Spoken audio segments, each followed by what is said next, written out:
Oh, see a little music.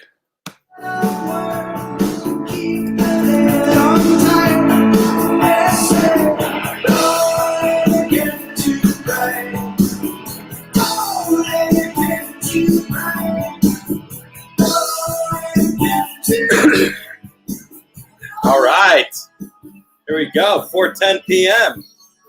Comes up faster. It comes up faster and faster every day. Welcome everybody to my third week of broadcasting my live 420 live show here with you at my office in Santa Monica. I'm Jeff Kravitz. If you don't know who I am, I don't know why you'd be watching, but maybe someone said, hey, this guy can really talk to an empty room like no one you've ever seen before. So I'm happy that you're here, and I'm looking forward to a great show today. Let's see. Okay. All right. We should be good. I'm trying out some new software today, StreamYard, because I found the Be Live software was a little bit buggy. So let me know how it goes. I'm not sure if the comments are coming through yet. So it might be a good idea I go over here on my Facebook to check out. Yes, they are. Yes, Olivia, I leave the house every day. I come to my office in Santa Monica because otherwise I feel that we would kill each other. So let me see. Banners, private chat. That's really harsh that I'm not seeing the comments in here. But, this is a learning process. Hey, Jay Goodman there in Vegas. I'm not going to be able to highlight your comments today. But because we're doing this new thing, and of course I didn't try it before I got on the air, but maybe it'll come rolling in. I'm sure there was some permission I didn't do. But yes, I leave the house, I come out, I made lunch for everybody. I made a bunch of burgers before we left the house for everybody but Kiki, because Kiki's a veg. And, I'm doing my thing. Hello, Armando Gallo, my Italian friends. So, as you know, the general conversation about whether you should wear a mask or not is starting to change. I saw the shift the other day when they interviewed Gal. His name he's a scientist. And he's basically told us all that we screwed up by not wearing masks early on. And, probably the reason our president gave 18 million tons away of masks to the Chinese and other supplies and respirators and everything else we need to battle this, he generously gave to the Chinese to use to battle it. And now the Chinese, I saw an interesting thing on WION TV, WION, it's on YouTube. And we're in this together, something like that, WION.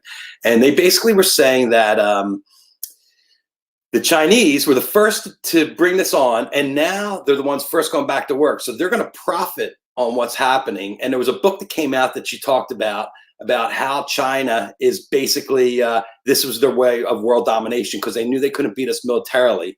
So they've come up with other ideas on how to dominate us. And another way is through the diseases, COVID and all this other stuff. So I don't know. I don't know what to believe anymore, but I know it's been absolutely harrowing what is happening.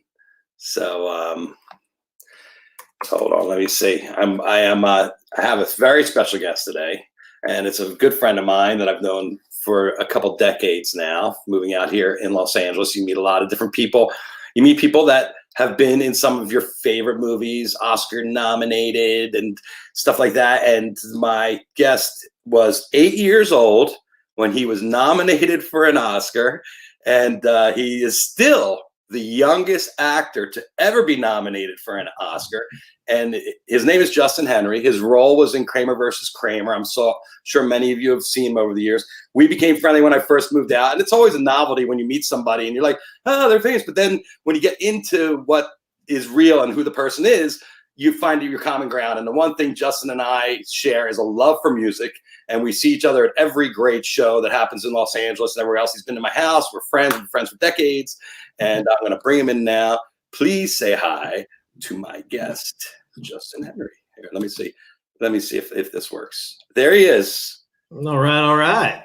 Justin Henry. So What's up, El Jefe, and welcome to Kravitz land.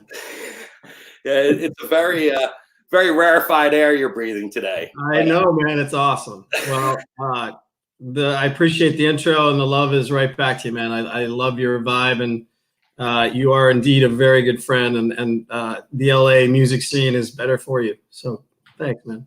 Sure, it's my pleasure. So I was on my Facebook, and as I'm doing, I monitor all my friends' statuses, and I saw the other day that you basically put up a PSA about having COVID-19 and what your experiences was. And the first thing I did was reach out to you and say, I want to have you on to talk because I want, I like people to come here for a little bit of levity and to get away from everything that's going on. But I think it's just as important that people that we talk about the reality of the situation is. And a lot of people I see online don't have friends that have had it. And who do you know that's had this? I don't know anybody. So I saw yours, and you were definitely trying to strike a nerve, I felt, with your post. So I wanted to give you a little opportunity here to tell everybody what your experience was. Awesome. Yeah, it was. So I started feeling pretty crappy in general on like March 10th. I'm really March 9th, and I wasn't sure what it was, but I have, a couple of young boys and people around me, and things were just starting to sort of heat up with the whole COVID thing. When was this? What date was this? I'm sorry if you can't hear me. It was March 9th, like Monday, March 9th, when I decided. So I made an appointment to the doctor to go on the 10th.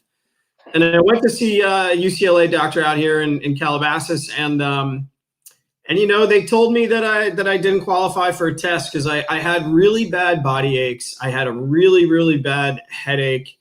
I had some upset stomach, but I didn't have a fever.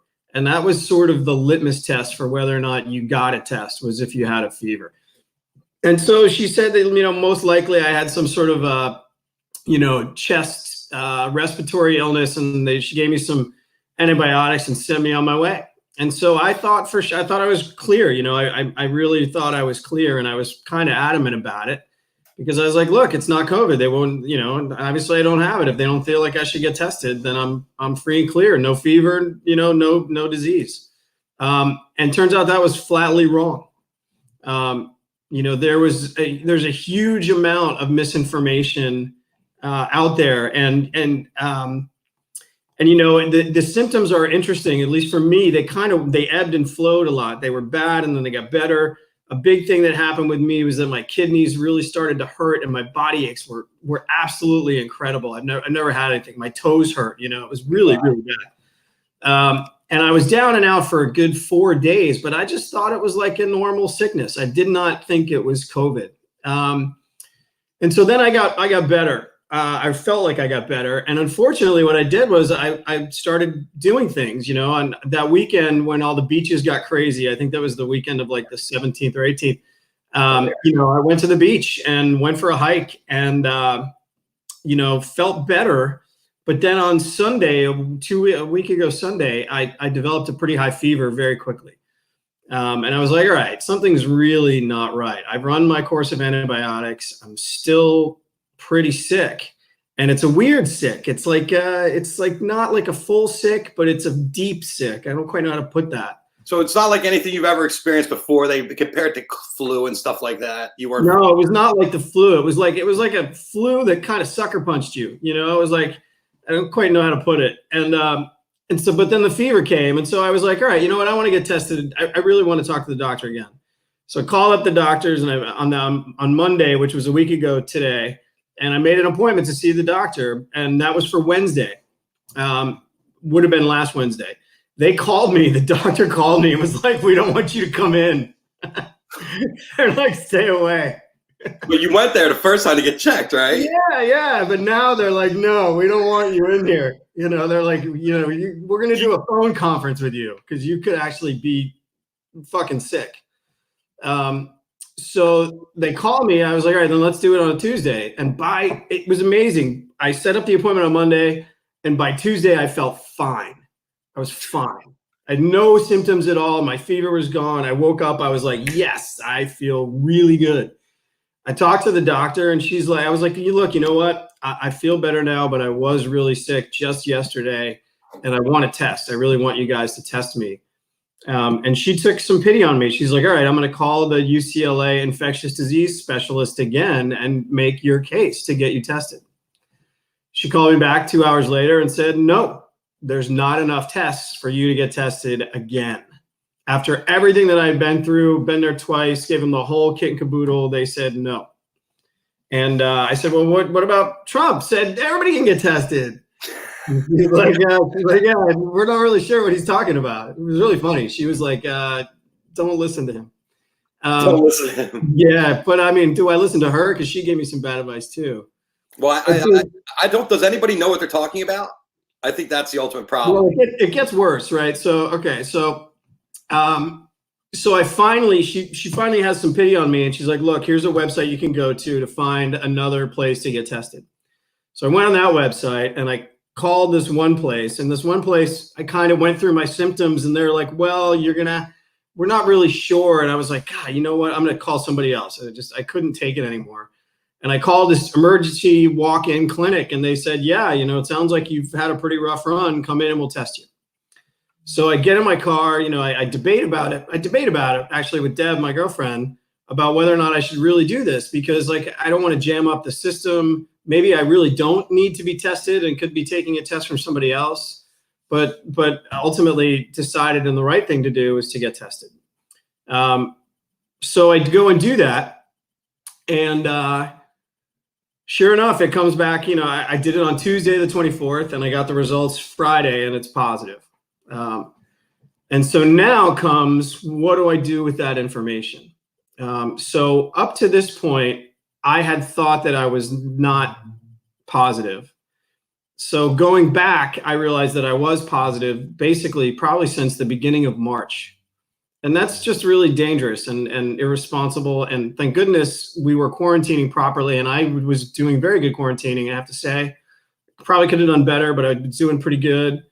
And but now I don't know what to do, right? So the CDC says if I'm symptom-free for 3 days, that I'm good to go.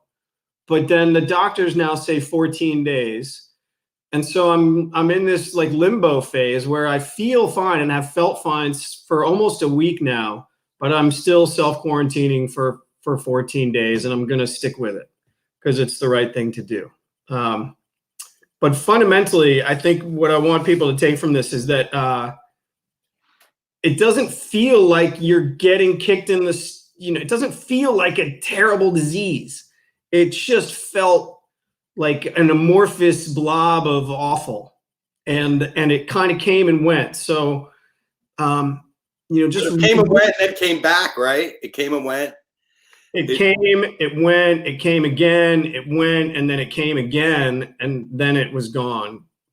Hopefully, it's gone for good. Right. But that's the thing, man. You never know. And I think about it. I was out with people. I was walking on trails, and I was, within 6 feet of people at certain times, and I could have been giving them the disease, and I didn't even know. And I feel really bad about it because I think Chris Cohen says, "Well, we went to dinner during his incubation period, so you might have to go bring him a meal or something and drop it under his mailbox." Yeah, tell Cohen I'm going to bring him a special delivery. A special delivery. Yeah, for Chris Cohen coming on. Yeah, but no one I know has gotten it, so that's a great thing. My sons are not sick. My girlfriend's Deb is not sick. So it didn't go through the family, didn't go through anybody close by, and you had been in proximity to everybody. Yes, but I have disinfected my house to within an inch of its life. I have washed every piece of clothing and toys. I even washed my guitars. I washed. I've done everything I can possibly do to nip this thing in the bud. And I even watched your show, Jeff. That's how bad it got. You're like, there's nothing going on. Well, Yeah. My whole theory about having a captive audience is just that's why we have all these people at home and everybody's wondering what's going on. So I'm finding these little touch points in our friend group that are just like showing me what's going on and what the temperature is. I find it really interesting that most of the dialogue I'm reading about it now is that everybody in the world has to get it before we can get better. And I'm like, what kind of disease is that? Yeah, so that's another thing too. Like, so I've actually offered to UCLA to like donate blood or platelets or whatever the hell they could possibly want, and they have no concept of what to do. Yeah, and that's another really like serious thing is that people don't know what to do. Even the doctors don't know what to do. Right. They're giving each other wrong information. They're giving me wrong information. It's mayhem in the hospital system. Right. To be sick at this time and for them to call you into an office to get tested is kind of like what you shouldn't really be in enclosed spaces if you're sick, right? You should be something you could do. I know they're having drive ups now and all kinds of stuff like that. Yeah, well, I had masks on, and I was wearing gloves and stuff, because I was like, I really thought that like if I had it, I wanted to be, to be doing the right thing. I was. So hopefully I was being good about it, but I think about all the other people. And the thing is that we just don't know that we have it. And it comes back to the testing. Like there's just not enough testing. And I think to your point, they are saying that like 80% of the population is going to get it. Yeah. 80% of the people on the planet are going to get this thing. Yeah. And the reason we're on lockdown is just so we don't all slam into the hospitals at once and more people die. That is exactly right. It's not to save the disease from spreading. It's to save it from spreading quickly. Right. So that they have a way to manage it and it doesn't become a healthcare humanitarian crisis. That's correct. That's correct. But you didn't require hospitalization at any time or anything. No, like that. And I didn't, but I'm a pretty healthy guy as a whole. I only smoke when I drink, and I don't drink that much, so that's good. So did you feel the chest? Was it in here, like when you're with your breathing? Yeah, and I was hacking for a couple of days, and I was like, God, that's just not right. But I get coughs every once in a while. I'll get a good sickness like maybe once a year. Yeah, well, when you got kids, they give it to you. Yeah, they get everything, and those kids they can cough, man. Those two boys can cough. But yeah, that was the thing. It felt normal, but the body aches, dude, were crazy. Literally, like my teeth hurt and my toes hurt. It felt like a terrible hangover that just never went away. So that sounds great. Yeah, it was awful. It was awful. Well, the positives are, it sucks that you are home right now. So it's not like there was something pressing going on, right? No, it's great. And like I work from home, so I could be home and I could still do all my things. And, I'm quarantined, it's great. It's a little lonely, being stuck at home all by yourself and you can't like see other people or do other things. And I'm washing my hands up 10 times a day. But the thing is, it's not like anybody else is doing any of those things anyway. No, I know that's like the one semi-nice thing about it. But I like going to the grocery store is like, it's like a sketchy thing. That's so weird. Yeah, well, I never felt like I was taking my life in my hands before when I went grocery shopping. And now it's like we went in yesterday with the masks on and the whole nine, and we got home and Jules was wiping everything down with Clorox wipes. Yeah. Like, you cannot wipe a tomato down with the fucking Clorox wipe. I'm sorry. But also when you're in there, it's like kill or be killed for the toilet paper and for like, for eggs. It's ridiculous. I went to a couple stores where they had no milk. I was like, well, how is that possible?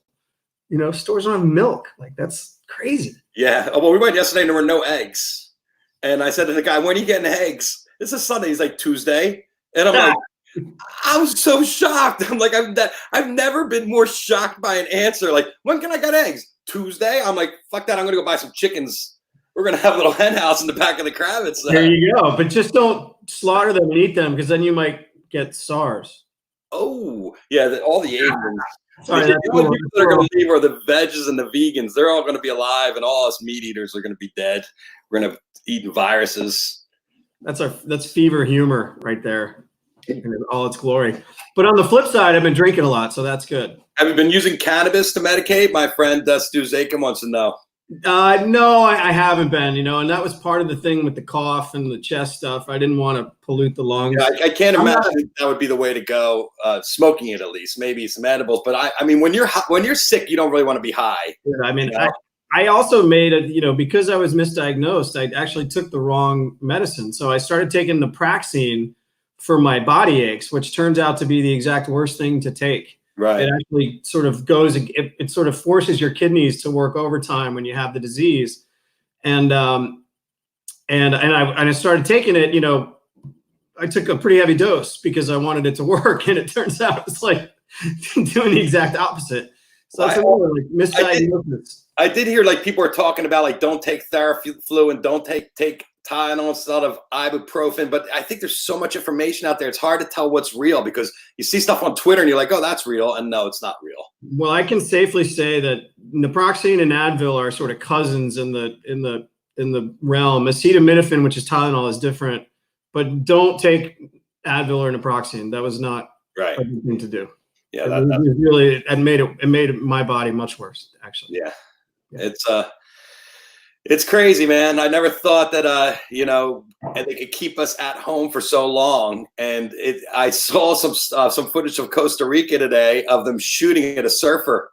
The guy was on surfing, and they got him out of the surfing. He's running up the beach, and the cops shooting him as the guys are running up the beach. That's a little overboard. But they did give a guy a ticket down in Hermosa Beach, I think, for $1,000 because he wouldn't surfing. He wouldn't get out of the water. Wouldn't get out of the water. Yeah, they had to make an example of it. I mean, I kind of think that surfing should be all right as long as you're not like coagulating in the parking lots and whatnot. But like, it's pretty serious, man. And I again go back to my experience, which was like I was walking around and had it and didn't know, and I think about all the times that I could have been giving it to other people, and it sucks. It sucks to think that, and it sucks to think that I actually could have given it to other people. And so I think the best thing we can all do is just kind of keep on keeping on and just kind of bite the bullet and do it and stay in. Yeah. Well, let's pray that this gets done sooner than later and we're out shoulder by shoulder dancing and shaking our booties somewhere fun soon, because I'm going to go stir crazy if this keeps up. What do we think of? What do we hear about summer tour, Hefe? Well, you know, there's an article in the Atlantic, which I think everybody should read. It was, you know, my friend Rick Farman shared it with me yesterday, and it was his father-in-law, Andy Farman's dad, is a epidemiologist, and it's about 4 different scenarios on timelines. And on the bright side, we could do 1 to 2 months. On the far side, it could be a year. They have to see if it reacts to warm weather. You know, all this shit that they're saying on TV. I'm not a fucking scientist. I play one on my webcast. But you do practice a lot of chemistry on your webcast. Yeah, well, you know, chemicals, you're better living through chemistry, you know. Exactly. I'm not afraid. Are you still doing your bullet coffee? Yes, every day I've been waking up, and I think that's kind of the savior, because I am craving all kinds of like bad carbs and stuff. So in the morning, I don't eat. Today I ate around 2 o'clock in the afternoon. So my meals are between 2 and 8, 9 o'clock. I'll eat. And I'm trying to, you know, because it's easy to put it on, you know. Yeah. My girls made me do a dance class yesterday, and I ended up pulling my calf. So I'm like, I'm wounded. I was a participant. I'm like, yeah, okay, I'll do a dance class. And then next thing you know, I'm like, oh shit. So, do a little dance. Yeah, I mean, it's like we're living in Vegas, you know. It's like there's a little bit of sunshine outside, but we don't really see it. And like it could be 5, it could be 3, it could be 11 in the morning, could be 10 at night. Who knows? Yeah, well, but you know, before I always felt like I was missing something. You know, my fear of missing out level meter was like, what's going on? Really? Where can you be besides here, doing something, shooting something, doing something fun? You're seeing some music. Where else can you go? And the place, you know, I would go is for music and for my jobs and stuff like that. And everything stopped. Hollywood has stopped. What do you think is going to happen? Let me ask you, as a former actor, how are they going to make television for the fall season? What's going to happen to pilot season and all that? That is a big debate right now. So my belief is that it all goes away for probably about a year. It's going to take about a year to come back. I think they're gonna pile up some stuff, and there's talk about some things right now, but for the most part, nobody can activate on anything. So you know what's really interesting is to like, there's a lot of debate about what happens when everyone goes through everything they can watch on Netflix and on like Hulu and a couple other things. Like, what is that going to do to those? Like, as soon as Disney Plus and Netflix run out of content, what happens? Because they estimate that that's going to happen in like June or July. That people will have watched everything they want to watch on almost every platform.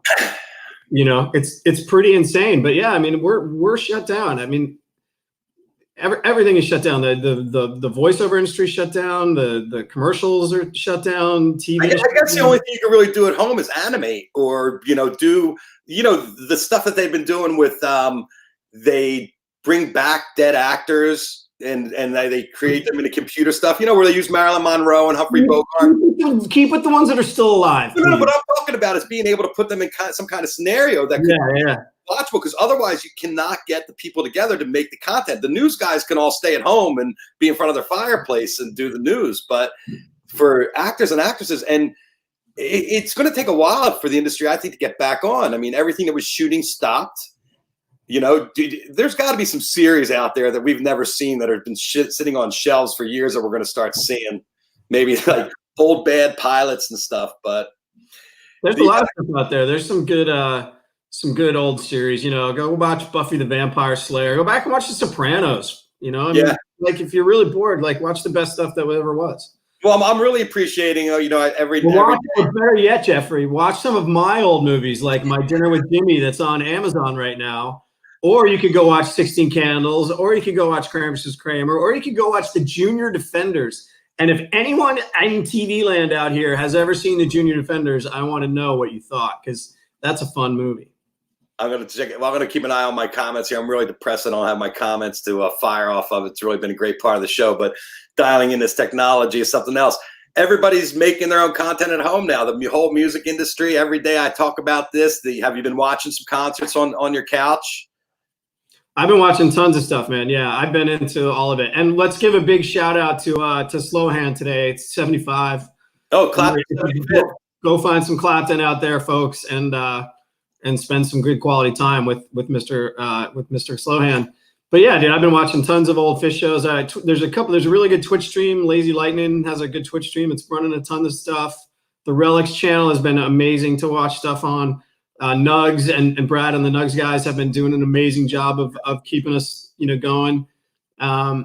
Even Live by Live has had some great stuff. There's a lot of really good content. Sofa King on Instagram and Ben Baruch's 1111 Productions are doing shows where they're raising money for musicians out of work and stuff like that. So, and if you guys are looking for a way to monetize streams, go check out a company called Transmit.live. They allow you to put commercials into video streams and get paid while you do it. Well, I'm going to need something because I'm running out of weed money right now. The only people making money right now are weed companies and streaming companies. Well, at Costco's got a line constantly out the door. When I went to Costco just before this got bad, I had never seen lines all the way back to the meat department, 100 yards of people with carts. Yeah, I don't go to Costco, man. I don't have that in me. I can't handle that. Yeah, my wife was, you got to get whipped up into that family frenzy. You got to get everything together for the family. You have enough toilet paper for a couple years. Did you see the guy who did the calculations on toilet paper? And like how much you have for the rest of your life? Like, what one roll of one package of Costco paper is like 140 poops a day or something like that. Well, I also heard a great thing, like, how bored do you have to be the guy that comes up with the calculator to figure out how much toilet paper you have left?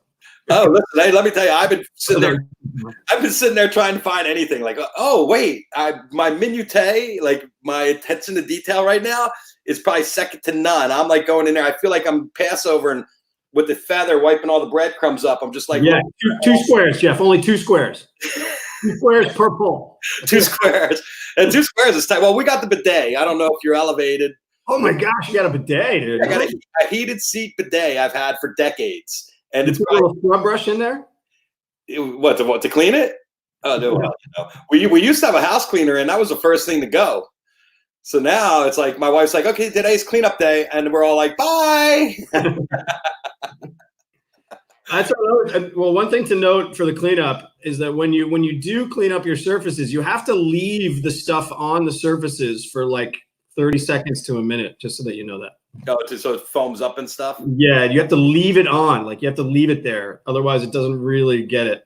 But that's just another thing that I learned through this whole process. Well, Listen, buddy, I love you to death. I'm And glad you're healthy and coming on the other side of this. I appreciate you coming on and telling all our friends. A lot of our friends have been chirping in here and saying hi to you. And, you know, a lot of love out there. And take care of yourself. Say hi to the kids and Deb. And we look forward to seeing you soon. I will, man. And I want to say to everyone else out there, too, that's hit me up on Facebook and things like that. It's felt really nice. And I greatly appreciate it. And if anybody wants to talk about stuff or has some issues that they're dealing with, feel free to call me. You know, whoever you are, you can get my number. Great. But be good, man, and give the kids and everybody a hug, okay? All right. Thanks, bro. Talk to you soon. All right. Bye. All right. Justin Henry right there, ladies and gentlemen. That's kind of the wrap of what this is about. He said it doesn't feel like anything that's ever happened to him before. So I guess that's kind of like losing your virginity or something. You know, he's going to pop his cherry, literally. So I'm just going to scroll through these comments real quick and say hi to my friends out there. Mitch Davis, Chris Watson, Reba Nelson, Kelly Baines, Robin Kramer. Guys, I really appreciate you all tuning in. That was my serious show for the week. The rest of the week, I'm going to try to keep it a lot lighter unless something serious happens. But we're in an interesting place in our history, and you're watching it live. That's why you have to sit there for years. We have to sit here for months because you're watching the history unfold in front of you. So to be a witness to history just doesn't all happen at once. This is a thing that's going to be drawn out. And Trump, one day it's 100,000 people going to die, and the next day it's 200,000 people going to die.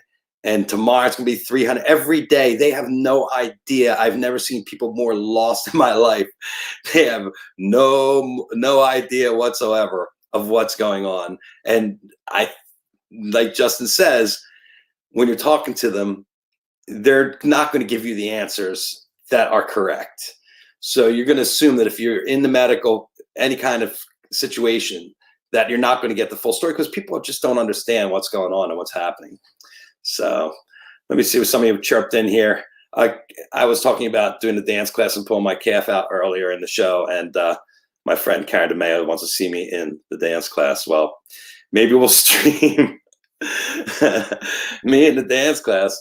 You know, I thought I was pretty limber. I was doing so well there for the first 30 minutes. I think that was it. 30 minutes should have been good, and then I could have pulled out. I'm glad Kelly found it helpful and informative that we had Justin on today talking about his disease. He had the COVID-19. Thanks, Josh Lawrence. It was a great show today. It's I like to keep it as light as possible, but not every day can be light. We're dealing with a roller coaster of emotions and a roller coaster of things going on. So I think that it's a challenge, and I think we're all feeling it. We're at the point in our house where it's like, okay, this week, nobody can make a dinner we've made in the past month. So everybody's like, okay, what can I make that nobody's made? We're pulling all the seasonings out that are from 2016 and 20. This is from 20. This honey's from 2018, and I'm like, you know what? Honey is never goes bad, so don't worry about it. You can eat it. So, all right, guys, take care of yourselves out there. We'll see y'all soon. Be healthy, be safe. Bring someone a package. Drop it off at their front door so they're surprised. Maybe a slice of cake or something. Take care of each other. We'll talk to you soon. Bye. Boom.